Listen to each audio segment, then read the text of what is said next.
All right, let's do it. Good morning.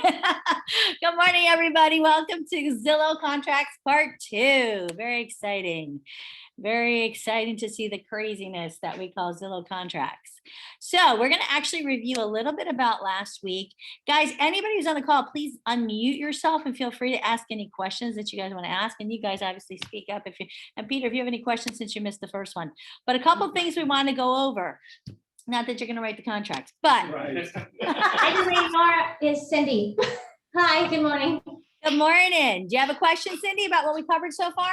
No, you just asked who Nora is. That's my daughter. She keeps coming. Oh, okay. Okay, so Nora is Cindy, Cindy's Nora. Got it. All right, great. I got a lot out of your meeting last week, so thank you for continuing this. Great.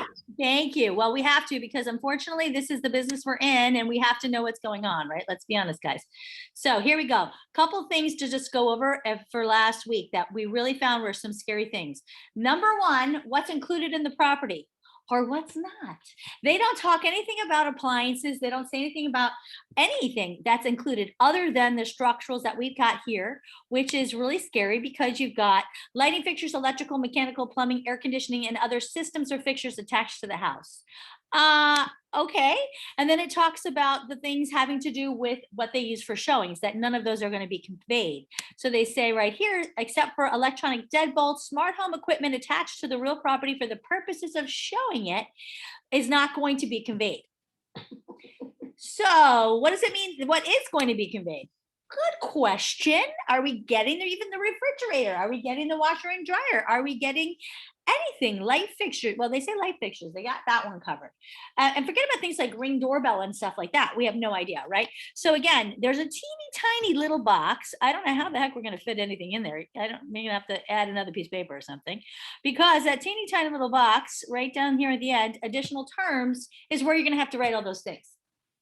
Buyer and seller agree the following items to convey and list them. Washer and dryer, refrigerator, like all the things, because they're not listed here. The other thing that you're going to have to put in there, remember, is guess who's paying for the closing costs, no matter who is closing it. Anybody? The buyer. So, as it clearly states, your buyer has the right to select their own title company or attorney. I highly recommend you do that. And you put it here under additional terms. Yeah. So again, write tiny, because we're going to be writing a lot in this box, right? Okay, so those are a couple of things. Another big difference that you need to understand in this contract is the time of this contract. Everything in this contract is business days, right? Our contracts are calendar days. These contracts are business days. Very important.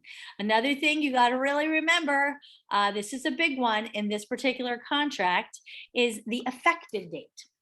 We all know an effective date is when things are signed by all parties and delivered, not via Zillow. Zillow has a whole new definition.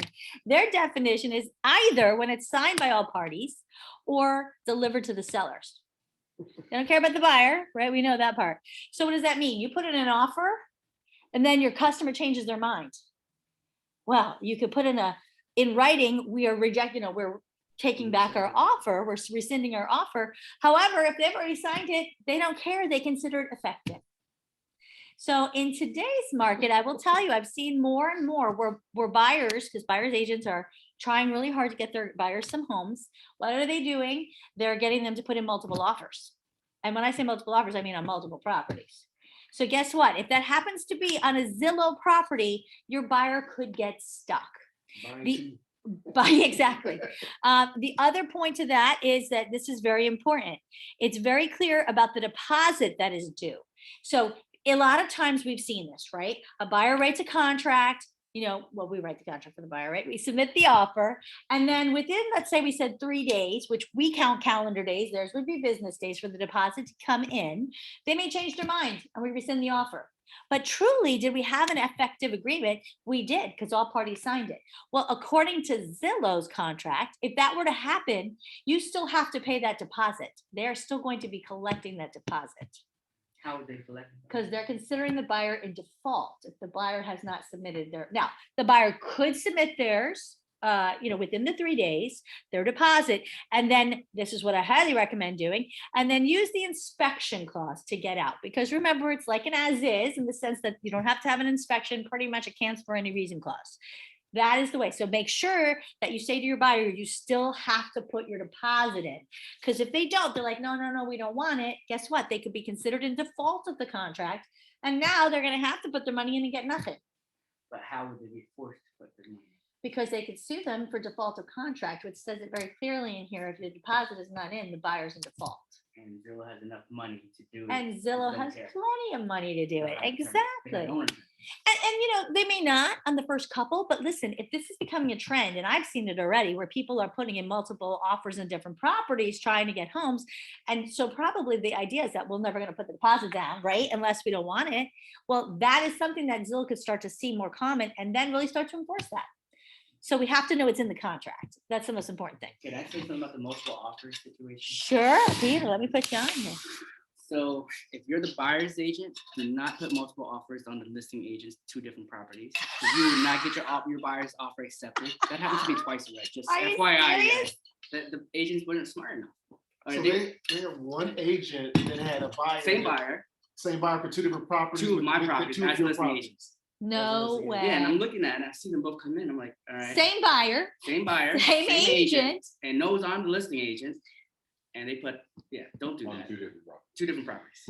Don't do that. They didn't get the buyer. So I'm never like with that agent and that buyer, if they put another offer on one of my listings, that's the first thing I'm asking that agent next time. Are you putting multiple offers on different houses? Of course, because you had it on 2 of yours. Who knows how many other ones they have you That's name right. on? So just if you're doing it, you shouldn't do it. But if you're doing it, please make sure it's not the same listing agent. Right. That's it. Or it's- Thank you, Peter. It's too messy to go down that road in the first place. It is so To your messy. point, we can get looped into But it's an awful situation where you gotta try and figure out how to get out of one of them. Yeah, I So know somebody true. right now buying 2 construction homes, one in Taylor Morrison and one in Poolton. Okay, if you're doing that on a new build, be even more careful because they do everything they can to keep your deposit. Yeah, so now they're gonna have to buy 2 houses. Yeah, they may have to buy 2 houses. Exactly right. Okay, so equity when you- Carrie, can I yes, ask you a question? I Please. missed the first part of it a little bit when you did it last week. So, when they put in their deposit and we do the inspection clause, obviously, so that if they can get out of it. It works the same as what we have currently, right? Where we have, or is it different days? it's similar. And it Okay. says here, it's their inspection period. It's similar to an as is. This is probably the closest to our contracts. They have until 5 p.m. in the jurisdiction where the property is located on the such and such a date. So you'd select a date it's going to be by June 1st or whatever. If you don't write anything here, it does say 10 calendar days, which is weird because they're saying calendar days there and everything else in this contract is business days. But 10 calendar days if not filled in. What is that from? That is from the effective date. So here's another point to that. If we don't know what the effective date is, right? If we're not the listing agent, we're the buyer's agent. If they're considering an effective contract when all parties have signed it, do we always know when that has happened if we haven't received it? So my suggestion is if you put in a Zillow contract, make sure you ask the listing agent, what day is the effective date? Because all of our dates are going to be based off that. And if we're not clear as to what the effective date is, we could easily miss a date. This is a big deal. I just can't imagine how they're getting away with changing the whole concept of an effective date, but they are. So that's that. So here they have this much time to conduct inspections of the property at their expenses. So all of that is very similar. It doesn't say anything. It says that buyers, inspectors, and professionals representing the buyer in connection with the inspection. If anything happens to it, they have to fix the property. So very, very similar. They're going to hold the seller harmless for anything that happens. This is interesting. If they're in the house and they fall, they have a clause in here that says they're holding the seller harmless, which actually I kind of like. I think we should add that to all of ours. But, of course, would it hold up in the court of law? Who knows? But that is another thing that they're very clear about here. So they're saying that for really any reason within this time frame, the buyer, if they're not satisfied with the condition of the property, they have to give written notice. Be very clear in this contract. You need to give written notice to the seller, and which case would automatically terminate the contract, and the buyer will get their deposit. But this is where it gets sticky. If you miss that at all, not only are you accepting the property in as is condition, you're accepting it in, what was it? It was two, a really weird one, as is and with all faults. You accept the property with all faults. So what else is that about? That's about permits. That's about, anything that could come wrong in title. So you've got to get everything figured out within that inspection period. You've got no other opportunity to get out of this contract and at least get the deposit back. I mean, you could always get out of a contract, but you won't get the deposit back, right? So they're very clear about that. Some other big differences, there's so many other things. Proof of funds. This is a big one. Proof of funds within 3 business days of being requested by seller. Buyer agrees to provide written evidence of a bona fide financial institution of sufficient cash available to complete the process. And if they don't do that, then the seller may terminate this agreement and the deposit shall be released to the buyer. But really, what could this be? It could be the opportunity for the seller to get out of the contract, because it doesn't say at any point that they get to ask that. It doesn't say within the first 5 days of the contract or anything like that. It just says if any point during the process, the seller says, I need proof of funds. And if you, as the buyer's agent, don't help provide those proof of funds within 3 business days, you could get a release and cancellation. Now the buyer will get their money back, but you just lost the deal. So that could be like, let's say they have some backup offers that are better, right? They could totally be doing that and throwing out, I need the proof of funds, and hoping that, like a lot of buyer's agents are busy, maybe not paying attention to all their emails, because I'm sure it's not like you can get a phone call, you probably just get an email, right? And then what happens? Your buyers are out. That's a bad one. Okay, title insurance is pretty similar. Every time we talk about this, I feel like I want to take a bath. I know, makes you really. I like the way they break out the actions of the closing agent, though. That was pretty interesting. Prorations, they talk about possession. This is breach of by buyer. Oh, this is a very interesting thing. One thing we're going to go over before we continue: the breach by the buyer. Remember, if the buyer breaches the obligations of this agreement, seller's sole remedy shall be to terminate the agreement and retain deposits as agreed upon liquidated damages. So they're also saying seller will have no further rights, claims, or liabilities or obligations under this agreement. If the parties agree to that liquidated damages and there's no penalty, because it would be difficult to determine actual damages, the deposit reflected reasonable estimate of damages incurred by the seller. But they're saying if the seller breaches, the buyer waives any right to seek specific performance. Yep, right there. So the seller doesn't close? They Then the don't buyer sign? cannot seek, it says right here, Buyer buyer can waives any right to seek specific performance. So what does the buyer get? Their money back, and that's it. So that's another cancel for any reason clause for the seller. Yeah, right there, section 6.1. Yep. Who's gonna let their buyer sign this? Yep. So if the There you go. seller breaches it without cause, the buyer's sole remedy is to terminate the agreement, which they're not terminating it, right? The other side is terminating, and receive a return of their deposit.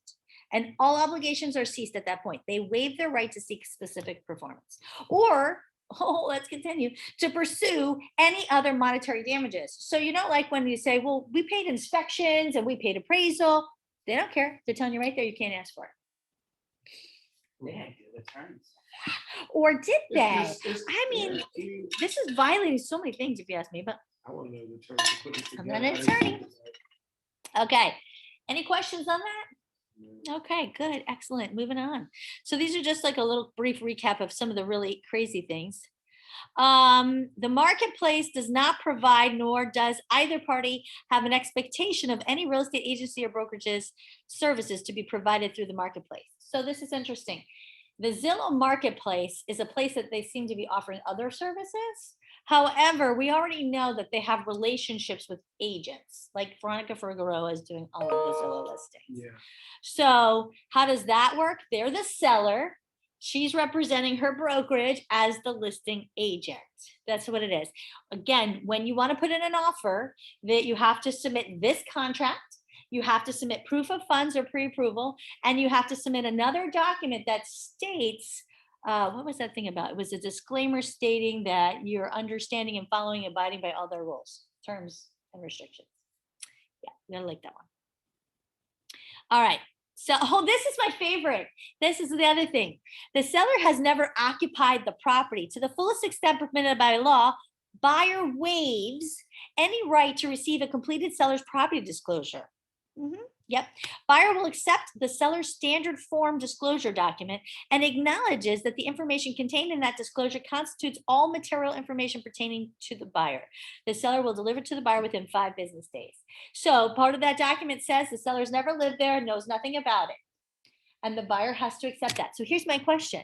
These properties are being flipped very quickly. That's another thing you see, right? So they might have bought it and tried to sell it within, let's say, a month or two, right? So like if you're FHA or VA, you probably can't get it. However, the other thing that they're saying is because we've never lived there, we don't know anything about it, but they did get a seller's disclosure, right? When they bought it, they're not passing that on to you. They are waiving all rights of that. They're saying, this is our disclosure. We're following Florida statutes by disclosing in writing that we don't know anything. And you have to accept that. And they're making the buyer saying that they're accepting that and waiving their right to receive a completed seller's property disclosure. Anytime they say waiving their right, it always makes me feel just like you, Tony, a little bit dirty. So that's a big one. So here's the point to that one. If it were me and I were representing a buyer who really wanted to buy this Zillow property, I would look at the previous listing and see if the seller's disclosure was attached. And I might even go so far as to reach out to the previous listing agent that sold it to Zillow and ask them if they have that seller's disclosure. Are they allowed to give it to you? Yeah, they can, as long as the seller agreed. But remember, they have it. It should have been something that they gave to Zillow at the time, right? So, I mean, it's not like their customer would be held liable because they already sold it. But Zillow's not held liable either. But we got to do everything we can to make sure. I mean, again, that inspection period is so important here. They are not taking any kind of responsibility at all. I mean, it's like worse than the banks, if you ask me. Crazy. Okay, moving on. See you, Peter. I know, right? You heard enough. It makes your stomach turn. Yeah, I know. Lead-based paint is very similar, guys. That follows all the lead-based paint national rules. Mold, these are just disclosures, what mold is, what radon gas is. This is the broker disclosure that the buyer acknowledges the seller has disclosed there's certain affiliations of the seller. That's important. So this is a disclosure. Headings, this is talking about what they're using in terms of in the agreement. Time, it says right here, all times in this agreement are of the essence, but the computations of times of this agreement by law shall be exclude basically any weekend or holiday, right? Unless it's not a business day. So they're telling you it's business days, although they don't call out business days. But now we saw there's one point where they do say calendar days if you leave it blank. And that would be, so that's true. So they say calendar day if you leave it blank. But they don't say anything about, that's why you have to put a date. You don't say how many days, you say the date your inspection ends, because they don't talk, is it calendar or is it business, right? So make sure you add a date on the inspection. Okay, closing agent, again, remember whether you use theirs or the buyer selects their own, the sellers will not pay for the title insurance or the lender's policy. That will be on the buyer's ticket. So the buyer might as well choose their own closing agent, and they say they can. And you'd put that under additional terms. Okay, brokerage disclosure, we went through that. Question? No? Somebody? Nobody? Yeah, we went through all of these things. We're on page 11. Just wanted to make sure that there's nothing in here that we wanted. I'm trying to hit the big ones, right? So here's page 11. Okay, so let's continue on page 11. This is where we were. Brokerage disclosure, we went through that. We're saying that the seller's broker and the buyer's broker are the people that are acting on that behalf, and there's nobody else involved. And they also are trying to waive the claim to have to pay anybody else for commission. So that's an interesting one. We talked about that last time. Governing law, it's governed under the laws of the state where the property is located. Well, that's interesting because Florida law, I'm understanding the executed date is considered under that, but what have you. Attorney's fees, if there's a dispute, whether or not resulting in litigation or arbitration, both buyer and seller agree, neither party shall be entitled to recover any attorney fees, costs, or expenses. So they're already telling you can't sue for specific performance. So they're telling you also you can't get the attorney costs covered if there was any kind of dispute. Which is interesting because they're telling you can't dispute. But assignment and restriction, buyer's rights and obligations on this agreement shall not be assigned without written prior consent. So this is, they didn't ask about assignability. So let's say you have somebody buying this who wants to put it into an LLC or a family trust, right? We have to make sure that we probably put it under additional terms, if buyer and seller agree, and we just take the verbiage right out of our contracts about making it assignable, but retaining liability. I would go with that one. Otherwise, it's not an assignable contract. Everybody clear on that? Okay. Notices, all notices have to be in writing, and they could be made by mail, email, or prepaid first class overnight delivery. Isn't that interesting? But one thing they don't say here is text messaging. So again, let's go over. All notices must be in writing. So a notice would be, but let's say you want to say that they want to back out, right, during the inspection period, or you want to give notice. You remember, everything has to be in writing, and this does not constitute text. So in our world, if somebody text messages you, okay, we're good with financing, or okay, we're not, or what have you, that would constitute. Here it does not. So anytime they say that you need to put it in writing, they mean by mail, prepaid, first class, or overnight delivery, right? Can you believe that? They're getting very, very specific here. No text. I think this is funny. They've added a gender and number clause to say that masculine, feminine, or neuter gender, or single or plural, can be included wherever the context so indicates. That is the most black kind of statement to say we're covered. We don't want to have anything to do with any of that. E-signing. They say the parties agree to execute this agreement via fax, email, e-signature, or other electronic means. So that's good. You can still use your dot loop, and we have no issues with that. Locks and access. The buyer acknowledges that although seller has changed the door locks of the property after acquiring it from the preceding owner, that the seller has never occupied the property, therefore may not possess all garage door openers or other methods of access. Buyer is on notice to obtain new garage door openers and secure other points of access upon taking possession. So normally in a contract, it says that they must come to closing with the door locks and any keys and all of that. They're saying, listen, we may not have any of that. You must be prepared to get your own new ones. That's special. I don't even understand this. Like, Yeah. Here they talk about business days. So when they talked about time, they said time is of the essence. They said if any date falls on a weekend or a holiday, it would move to 5 p.m. the next business day. Here they say business days. In the event that any deadline or expiration date required by the seller falls on the date that is not a business date, then the deadline or expiration date shall extend to the next business day. And so this is very interesting because they kind of just said that twice, but anyway. Professional advice, they're, obviously we have the same language. Parties are advised to seek a counsel of an attorney or a certified public accountant to review the terms of the agreement. So that is the same kind of exact disclosure that we have in our contracts. Wired fraud warning, so they added it right in here. Real estate buyers and sellers are frequent targets of wire fraud. Do not trust wiring instructions sent via email because of cyber criminals commonly hack into email accounts and send the emails with fake wiring instructions. These emails are convincing and sophisticated. Please independently confirm wiring instructions personally via telephone or trusted, known, verified phone number belonging to the closing agent. So that's just a very standard wire fraud. Customer surveys. This is funny. By providing buyer's email address and or phone numbers on the signature page below, buyer agrees to participate in up to 3 customer surveys and from the seller 1 year following the closing. Buyer authorizes seller to use automated, automated means, what the heck? so you're including Automated- experience. Yeah, exactly. To provide enough information conducting these surveys and to contact information to improve its offerings. So essentially they're saying you've got to give 3 surveys. Is that ridiculous? And on top of that, everything that Zillow owns, they're sharing your information with. and Of you're course agreeing they're to it. sharing their you can information and never you're sue agreeing to them it. No, or but you opt can't out. sue them anyway. Okay, so anyway, Yeah, and there is no opt-out. Because they're saying by providing that information below, which would be right here on the Zillow next would be yellow. page, when you put that information now, does that mean that you can leave off your buyer's email or your buyer's phone number? That's a good question. Because it doesn't say that it's required here, but they may not execute the contract if it's not. So we don't know. it's the devil. So remember, this additional terms are teeny tiny.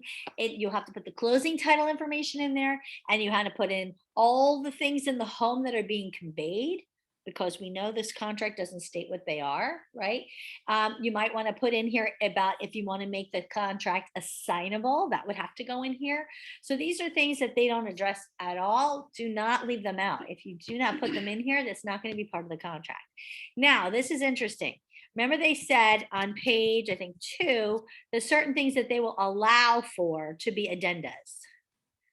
A contingency, excuse me, where is that? This is breaking that out. I think it's on the next page. Okay. Where was it? Here you go. Contingencies. They allow for a financing contingency, an appraisal contingency, and a sale contingency. They don't talk about it in the contract because it all goes under this addenda. So here's their addenda. So they have their own addenda as well. They don't want anything from our stuff, like really, really interesting. So right here it says the buyer may subject the agreement to the following contingencies under the terms and conditions therein by checking the boxes. If no box is checked, the corresponding contingencies shall not apply, which is interesting because usually we have to check a box and include something. They've got the language right here.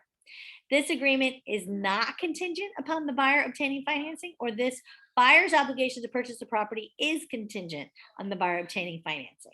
So again, you either check one or the other. It's either cash or it's a financing contingency. So this is a little consistent with ours. The loan shall be either conventional, FHA, VA, or other. So other could be what? USDA, maybe a portfolio loan, right? Something like that. Buyer shall pay blank as a down payment of the purchase price. So that's interesting. Within, you have to write here, 3 business days if not filled in, right? This is where you can change it. Of the effective date. Again, I'm highly recommending you ask the listing agent, what is the actual effective date? Because you may not know. You may not be privy to what day the seller signed it, right? We may not know that. Okay, so you have to ask them within 3 business days, or unless you filled in another date from the effective date, the buyer shall submit a completed loan application to the lender, right? And if requested by the seller, furnish a pre-approval letter to the seller based on the standard factual credit report and review of debt to income ratios. So it can't just be a regular pre-approval, right? Or God help you, pre-qual. It's got to have that information on it right here. The factual credit report and review of debt to income ratios, if they request it. If buyer fails to complete any of these conditions within the time period set forth, which is what, right, 3 days, the seller shall have the right to terminate this agreement. Right. So they can accept it. They could say, we want to see your pre-approval, and they could say, we didn't like the debt to income ratios. So even though they may be pre-approved by a bank, they may say, we don't accept it. So notice they're not saying, they're saying that they get the opportunity to terminate the agreement. In the event the seller exercises the right to terminate this agreement, the agreement shall be terminated and the deposit released back to the buyer without the requirement of written authorization from the seller. Whoa. And neither party shall have any further obligations. So they don't, it's so crazy. They can just say, you're canceled, here's your money back. The requirement of a written authorization. I don't know why you do want to go down this road. Well, because unfortunately, and I hate to say this, but we're in a very low inventory market. And in a very low inventory market, sometimes we've got to get properties that perhaps we normally may not, right? And that's the reality of it.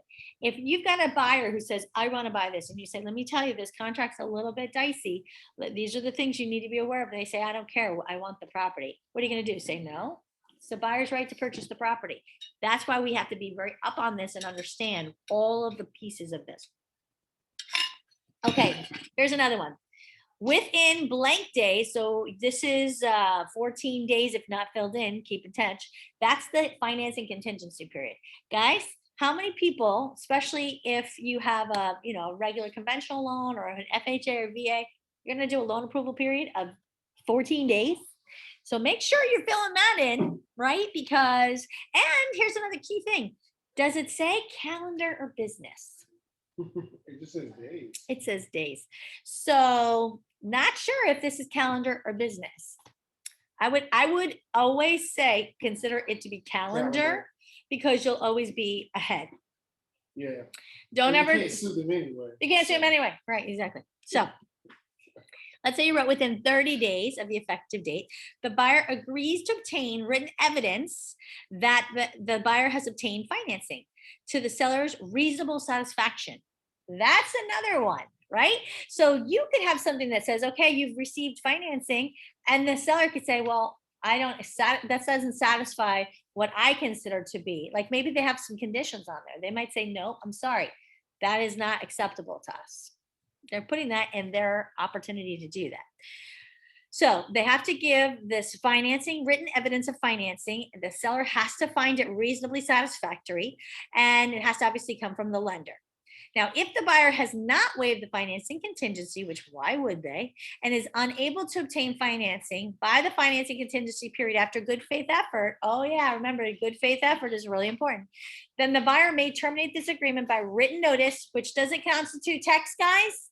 No, they clearly said email, first class prepaid mail, so an email, go with an email, because they agree with that one.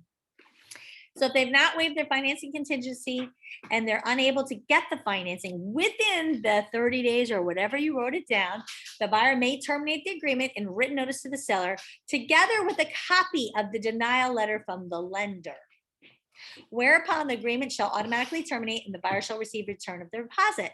And the parties will have no further rights or obligations under this agreement. In the event the buyer shall fail to have delivered the financing contingency termination notice to the seller before the expiration of the financing contingency period, buyer shall be deemed to have waived the financing contingency and shall have no further right to terminate this agreement. Now, here's a question, because they don't say it, right? What did they say you had to have? You had to have put in writing that you are, you can't qualify, but you needed a letter of denial from the lender. What if your lender is on vacation or some crazy thing like that happens, and you don't get that denial letter within that financing period? The processor? They're keeping your. They're going to keep your deposit. So you better make sure from anybody in that company, I don't care if it's the CEO of the company, somebody better give you an actual written denial, because that is going to be part and parcel of what they're going to consider applicable to be able to terminate the contract. If not, they're going to say, sorry. How many times do we have people sending us something saying we didn't get financing, and it takes like a week, right, to get the letter from the lender? I mean, this happens all the time. And I've seen it all the time, it's terrible. In Zillow, this is not going to be the case. They're not going to accept a letter, an email from the lender. Like a lot of times we'll get an email from the lender, then we'll ask for the denial letter. But this is very serious. They're not going to consider that to be allowed to cancel and get their money back. Any questions on financing contingency? It's very brief. So the buyer must use diligent effort, which, by the way, remember, they will be checking on. And they must give written notice, which again does not constitute text. Text is very clearly left out. And it must be within that inspection period, and it must include a denial from the lender if they're going to obviously cancel. Okay, here's an appraisal contingency. You got to pick one or the other. This agreement is not contingent upon an appraisal. So guess what, guys? If it says not, here's the question. We don't know. Could the lender then write a denial based off the fact that the property did not appraise for the price and needed to approve the terms of the loan? You're not getting that in 14 days. Yeah, exactly. So, that's the backup. Like, we've got people waiving appraisals and right and left, but the lender can still say sorry. Yeah, of course they can, because they can still deny them the loan, because the financing contingency in our contract states that if the terms of the loan approval are not met by the appraisal, they can get their money back. Yeah. If you go here and say this is not contingent, I do not believe they're going to accept a denial letter from the lender saying, well, we're denying it because of the appraisal property. We can now no longer give them a loan. Right, because if the house appraised for $500,000, Right. but your contract is for $475, then you got an LTV of over 100, and the lender's going to tell you we can deny it, or you have to pay the next $25,000 you're not loaning us. Yeah. Well, and the problem is, if you check this, I guarantee you, if they write a denial letter based upon that, of the fact that it didn't appraise, so they can't approve the loan, I don't think they're going to go ahead and give the money back. Why would they? Right? Because you're waiving your right to the appraisal contingency. Okay, then if you check this, the buyer's obligation to purchase the property is contingent upon the property appraising for not less than the purchase price within blank days, 21 if not filled in. I would definitely extend that, guys, because we all know how long it's taken to get appraisals, right? the buyer agrees to obtain an appraisal of the property by a licensed appraiser. If after the completion of the appraisal, the buyer receives written notice from the lender or the appraiser that the property has appraised for less than the purchase price, then the buyer may waive the appraisal contingency or terminate this agreement, providing written notice again, not text, together with a copy of the appraisal within the appraisal contingency period. In the event the buyer timely exercises such termination right during this appraisal period, the agreement shall automatically terminate. The buyer will receive a refund of their deposit, and all parties will have no further obligations under this contract. In the event the buyer fails to deliver the appraised contingency termination notice to the seller before the expiration of the appraisal contingency period, the buyer shall have deemed to waive the appraisal contingency and shall have no further right to cancel this. So this is critically important today because, as Maria Smith constantly tells us, by the way, it's her birthday today. She constantly is telling us that the appraisers are taking longer and longer and longer, and we really don't have control over it, right? That's the sad thing. So if we're like, but we can't get the appraiser out there in time, guess what? You can't even cancel based. What's the time now that it's happening? 21 days or? No, it's taking longer. Is it? Yeah, it's taking longer than 21 days. That's why as soon as it goes under contract, you want to order the appraisal. Oh, okay. Yeah, it's really bad. So I would suggest to make sure you're doing that because, again, if your financing contingency is not going to cover that appraisal, right? If they don't get it in a timely manner. So it's very important that you try to have a longer date here as you can to give yourself time to have that appraisal contingency. Any questions on that? Because that's a big one. And especially for those people that constantly keep waiving it, again, be very clear that if you say you can pay $25,000 above the appraised price, right? And then your lender says, but you can't. Right? Like, guys, have we heard this? And the buyer's like, yeah. And the lender's like, no. Okay. If that is the case, then you cannot waive this appraisal contingency because if you do, they will lose their deposit if they don't close. Very simple. All right, and then the last opportunity of a contingency is your sales contingency. This is a home to sell contingency, which I actually find it very interesting that they're even offering this. So contingency, buyer's obligation to purchase property is conditioned upon option A, buyer entering into a valid and enforceable contract to sell buyer's primary residence. So this is interesting. So if it was a investment property that they needed to use the money from that, or Tom Bienham's adding a little Spanish there, or they also needed to use that because their debt to income ratio is too high and they couldn't qualify with that, they can't make that contingent upon that. It has to be a primary residence. Notice that is important, okay? Could they call upon to prove that it's primary residence? They could. I mean, it's Zillow. They could do whatever they want, right? So the primary resident located at, you put the address, on or before the date that is, put a date in here, 14 days if not filled in from the effective date. Calendar, business, we don't know, so assume calendar. Okay, and then it says with the agreement that the scheduled closing date of more than, and this is where you put in 30 days if not filled in, or you can change the date. So you're entering into a valid enforceable contract to sell the buyer's primary residence located at this address on or before such and such a date, and the scheduled closing date no more than blank days, right? If the buyer does not enter into a valid and enforceable contract to sell buyer's primary residence on or before the date that you set above here, which is 14 days if it was left blank, right? Or give notice to the seller waiving the sales contingency, this agreement will be deemed terminated and the buyer will be refunded the earnest money. So let's just go over that again. If you say, okay, their primary residence located at 123 Happy Way, this will, you will get into a contract on this home by June 1st. If June 1st comes and goes and they didn't get into contract, guess what happens? You have to give written notice to the seller and you will either waive your contingency or you will be out of the deal and get your money back. We all clear on that?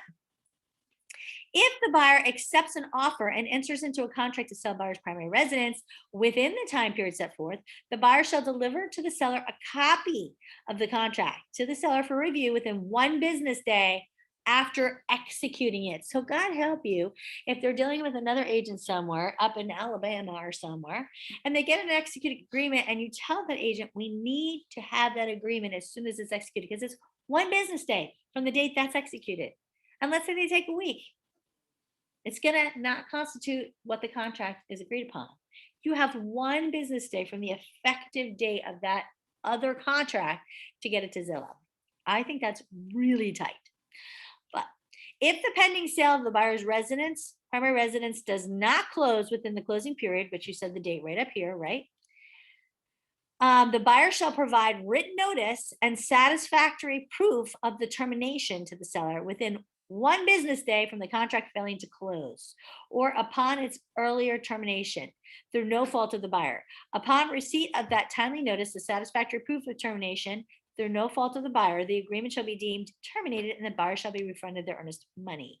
If the seller does not receive timely notice to terminate, the buyer waives the right to terminate this agreement. So if you don't know if this thing's going to close, like how many times we're like, I don't know, it's up in the air. And you have 30 days. What are the chances of getting an extension? Lord only knows. I mean, according to this contract, there are no opportunities, but we could always ask, of course. This is Zillow's the seller. Zillow's the seller. Yep, exactly. But we have to let them know within 1 business day and provide proof that the home didn't close, and the home didn't close had no fault of the buyer, our buyer, who's the seller. Right. So let's say the seller was having problems because they were trying to get something cleared and they needed an extra day. That wouldn't constitute, because the fault that it had to be extended, right, is on the buyer, which is the seller of the other property. Our buyer buying this home is selling home at 123 Happy Way. 123 Happy Way doesn't close on the closing date because they need another day to clear something, a permit or what have you. This happens all the time, guys. All the time. Yeah. Well, guess what? That doesn't constitute an okay way to get your money back. So they're either going to waive their contingency and hope to God that they have the money and the opportunity to close. That's what happens, right? Or they have to provide proof why it didn't close by this date. So again, we could try to keep the listing agent up to date and let them know this is what's happening, but are they going to do anything about it? Probably not. And do they have to? No, because the contract says they don't. My wife's gonna ask me what she missed in the Zillow class, and I'm gonna say, just no. Just avoid them.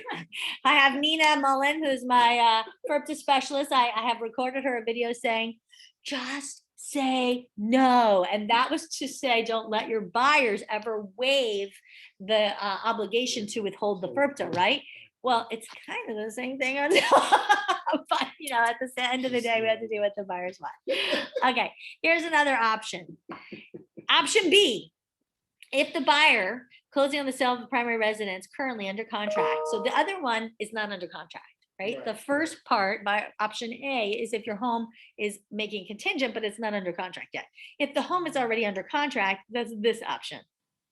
You have to say who the buyer is, the buyer's primary residence, the date of the contract, the purchase price of the contract, and the closing date. Why they really need to know the purchase price is beyond me, because what does that have to do with anything? But okay.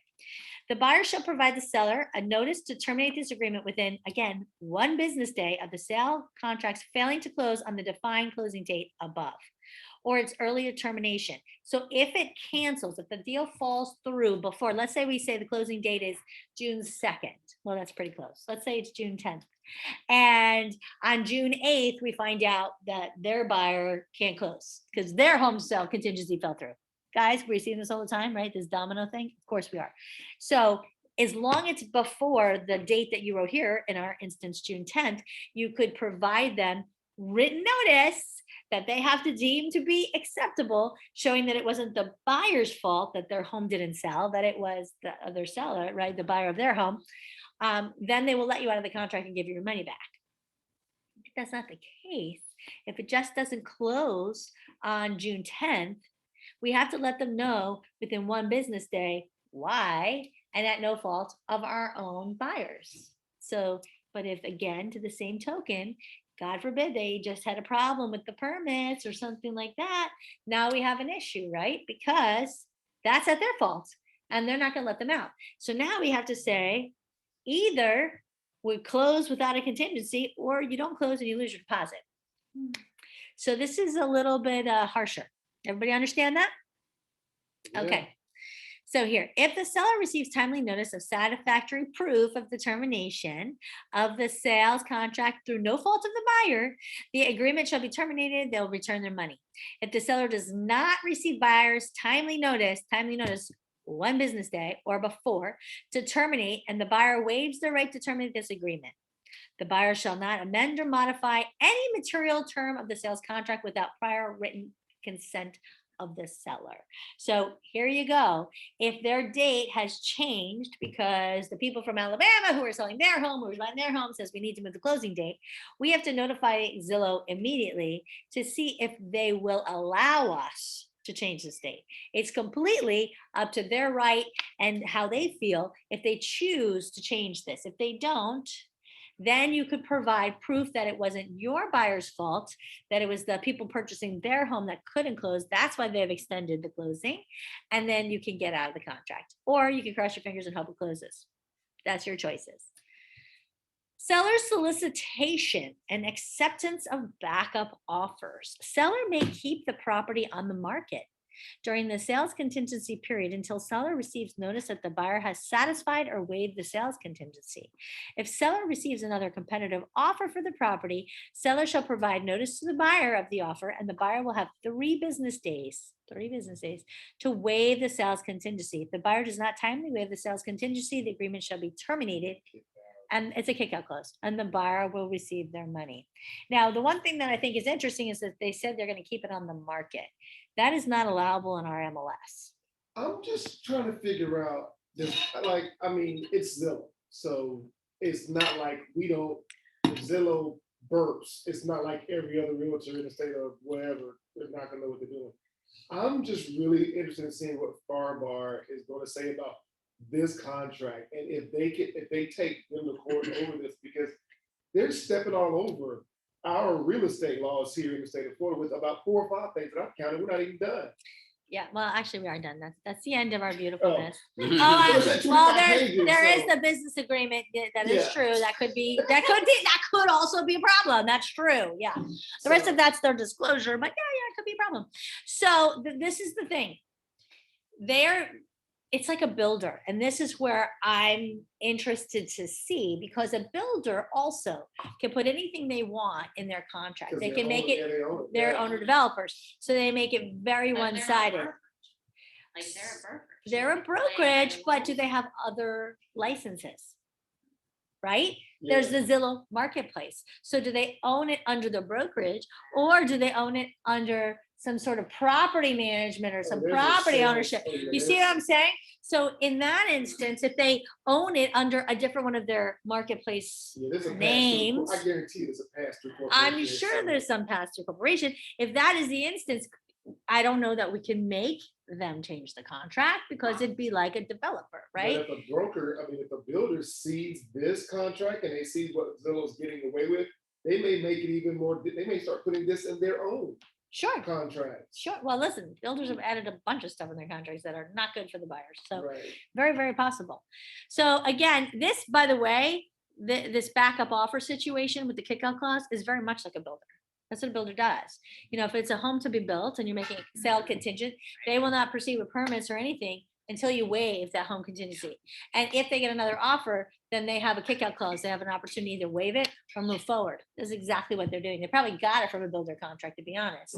The one thing that is different, and I know it still will comply, is the fact that you cannot, so in Ocala, they used to have this thing called active with contract. So North has it too. it's so weird. So maybe that's why they said they could keep it active. In our stellar MLS, that is not an option. You're either pending or you're active. And if you have a contract on there, you must change status to pending within 48 hours, really, which is really 2 business days. Otherwise, you're out of compliance with MLS. So I would imagine that part's not going to constitute, but can they get backup offers all day long?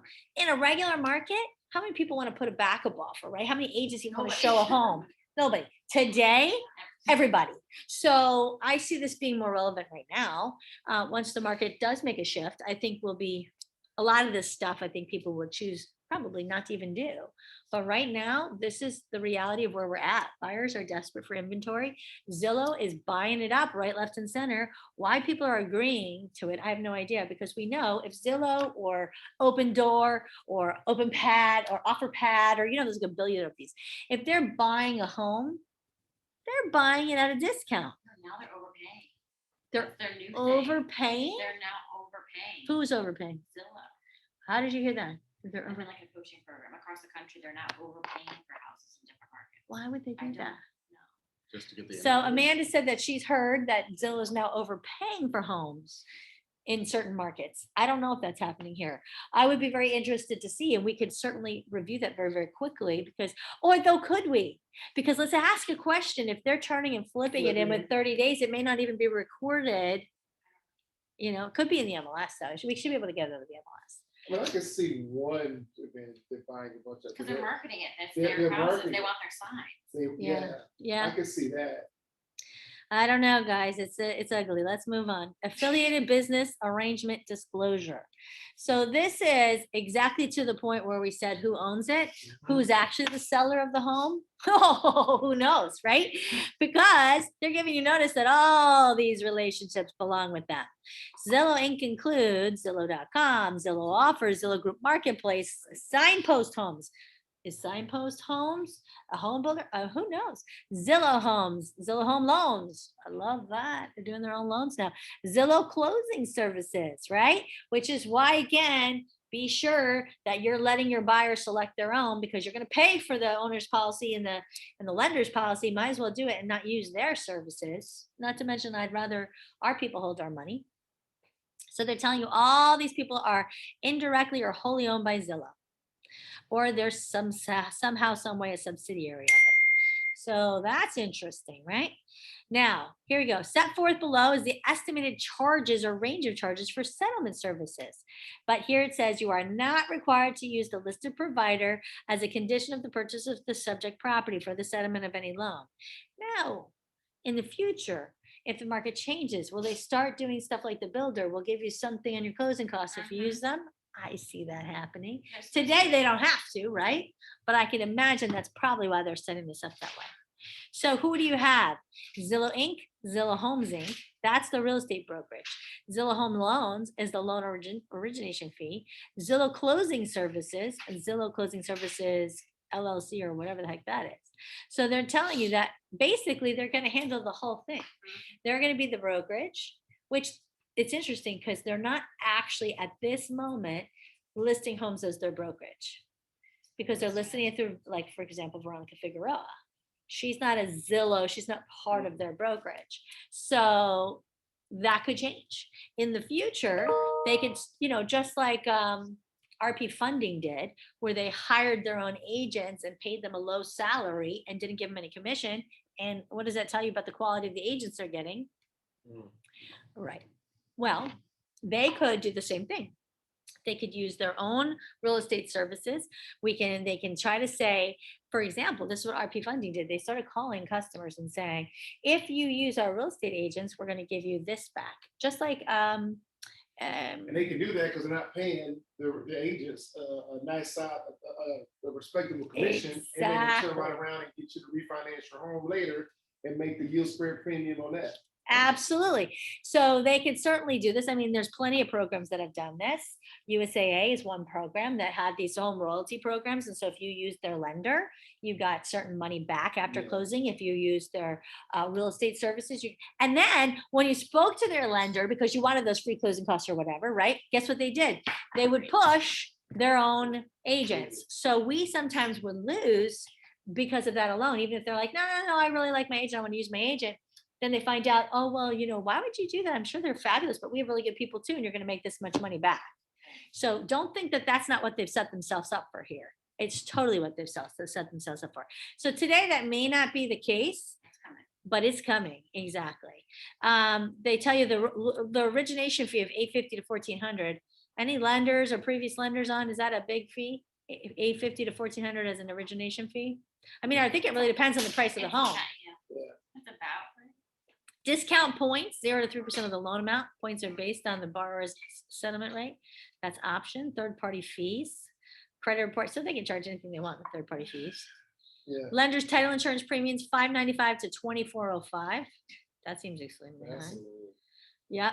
Zillow closing service owner titles policy, $420 to $2230, which I thought that was a formula based off the price of the Price of home. the home, yeah. So maybe that's where they're coming up with the range. Escrow settlement fee, $800 to $1,400. That's just a BS fee that they're charging in there. Notary fees, $100 to $125. Endorsements up to $500. So they're giving you some ideas of what the cost, because they have to. That's a requirement. By executing this agreement, you acknowledge having read the disclosure form and understand that Zillow companies may refer you to purchase the above described settlement services from one another, and that any such referrals may provide the referred company its direct or indirect payment and the respective employees with the financial or other benefit. That's where So- the sneaking out affiliated business relationship. Absolutely what they did. They're letting you know, I could say, hey, use our brokerage services and you're going to get XYZ discount. And now I'm going to get a kickback from our brokerage services because I referred that. Right. Which is absolutely why USAA, what their lenders would push so hard to get them to use the real estate side and vice versa, because they were getting that, not the real estate side, but the lenders were getting a kickback from that. So interesting, right? That's what they're letting you know they could do. A question. Uh-huh. Could the DBPR get involved in this at all? Well, let's see, because there's a Florida addendum to real estate purchase agreements. So let's see if they've tried to cover this. Okay. The Florida addendum to real estate purchase agreement is attached to and made part of the real estate purchase agreement between the seller and the buyer for the property, unless otherwise defined herein. Capitalized terms used but not defined in this Florida addendum shall have the meaning set forth in this agreement. Blah, blah, blah.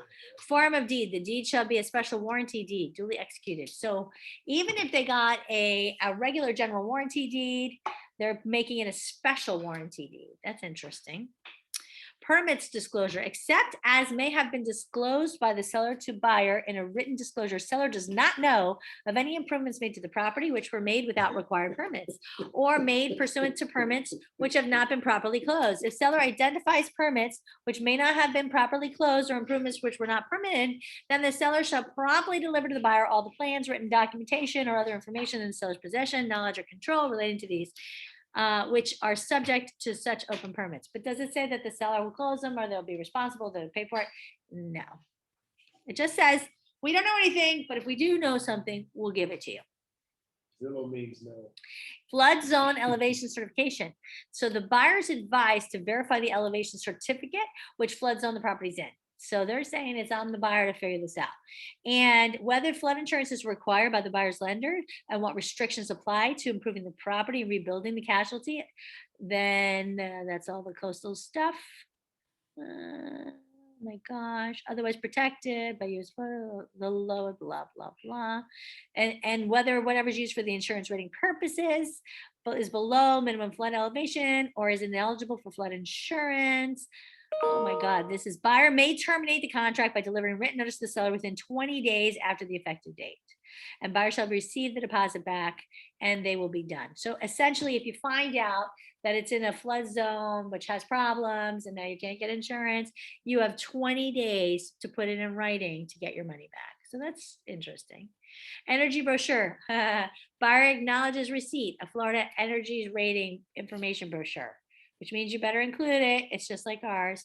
Seller disclosure. Seller knows no facts material affecting the value of the property, which are readily observable and which have not been disclosed to the buyer, except by otherwise disclosed in writing. The seller has received no written or verbal or notice from any government agencies or agency to the currency uncorrected building environmental safety codes. So what is that? We don't know anything. We're not liable for anything. Yeah. Property specification disclosures. To the extent applicable, as marked below, the seller discloses or shall, within 5 business days, provide the buyer with the marked documents. The survey. If the seller is in possession of the survey, the seller shall provide the buyer with a copy of the survey for the buyer's exclusive use. Closing agent standard survey affidavit. So you'd have to get this. They could give you a survey if they had it, and you could get it certified, or you can get a new one. Homeowners Association disclosure. I was wondering that one's going to come in. If the disclosure summary required by section of our Florida statutes has been provided to the prospective purchasers before executing this contract for sale, the contract is voidable by the buyer by delivering or. So this is the 3-day right to cancel after you've received all the HOA docs. So they did add that in there. The buyer should not execute this contract until the buyer has received and read this disclosure. And notice you have to say the community. And this is exactly our addendum. You see this? This is straight out of our stuff. That is really funny. So here is the community association disclosure. So they have to say this, and they're saying here that they've received the documents. So don't do this unless you have, because remember the 3-day right of rescission states that once I've received those documents, I have 3 days to agree with them.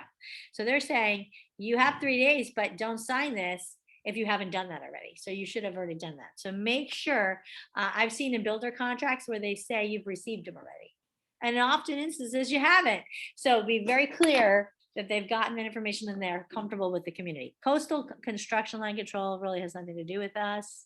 Defective drywall, here you go. If there's a defective drywall, you accept it right here. Seller's knowledge, except as indicated below, seller has no actual knowledge of the fact of defective drywall. So if there was, they would put the defective drywall here, and then you could say the buyer can have an inspection of the defective drywall or waives the right. Here in the state, in northern and central Florida, rather, we really don't have a lot of defective drywall, thank the Lord, but if they're in South Florida, this would be important. Okay, if neither option is checked, the seller, they shall be deemed selected. So option B saying that they're waiving it. Oh no. Option B shall be deemed selected. The buyer can at their own expense have it done, but they don't say in 15 days, because that's defective drywall, still again, not us. Repair of inspection of damages to the property. Buyer shall be responsible for prompt payment of such inspections and repair of all damages after the inspection. Buyer acknowledges that seller's broker has not conducted independent investigations to verify the accuracy or completeness of any representations about defective drywall. That's a big, and you have to sign that. Schedule 1. Well, this is just telling you who is responsible for what. That's interesting. So buyer or seller. Real property taxes. So doc stamps on the deed is still the seller. Escrow fees and closing costs is the seller and the buyer. Of course, that's prorated. Charges required by the association goes to the buyer. Owners association account transfers or setup fees, that's going to go to the seller. Fees for obtaining owners association disclosure package goes to the seller. I'm surprised. Prepaid owners association fees goes to the buyer. Fees incurred by completing the property owners association disclosure, that's great. It goes to the seller. You know, sometimes they charge you $150 to do the condo questionnaire or whatever. They'll pay that. Buyer's title policy. Interesting. They're saying that the seller is paying the buyer's title policy because they said But it that said different. in the beginning. Yeah, this may be because it's Florida. I don't know. I would still This is say part of pick the- your. this is part of the Florida addendum, It's right? part of the Florida addendum. Yep. The buyer's title policy is paid by the buyer. So it's interesting. Oh, the standard coverage, which is probably like $100, and the rest of it that actually is what they need is gonna have to be paid by the buyer. That's an interesting way to get around it. Municipal lien search is still paid for by the seller. And that's it. So that's the Florida addenda. That's interesting. They still don't talk to me about effective date. They still don't say stuff about what's included in the property, but at least they did get some of our stuff in here. But the homeowners association, that was a big one. Defective drywall doesn't affect us. Okay, so any questions before we wrap this wonderful one up? I'm gonna stop my share real quick. No, I'm pretty clear. Zillow means no. Zillow means no. Anybody else have any questions or thoughts or anything they want to share? That is the Zillow contract in a nutshell. I'm psyched that we were able to complete it. It only took us 2 days, but we did it. Again, be very, very aware if you do have a customer buying that you explain this to them. They need to understand what they're agreeing to. All right, everybody good? Carrie, thank you so very much for doing this. Absolutely. Thank you for you. my attention. Thank you, Bruno. Carrie. Thanks, Thank you. Hey guys, remember Monday's Memorial Day, so everybody have a wonderful day. Be off, be merry. You guys are probably were working a ton, but the offices are closed on Monday. We'll have our sales meeting on Thursday, and then the following week we'll get back to Top Gun and training. So have a great rest of your week, and start looking at My Hub under the pre-listing. Is that what we call it? Private listing. So I hope you guys all saw the video that I created for you and sent out in an email about how to do the private listing. Check it out and start to use it because it's a great tool. Have a great rest of your day. Thank you, Carrie. Bye, Gary.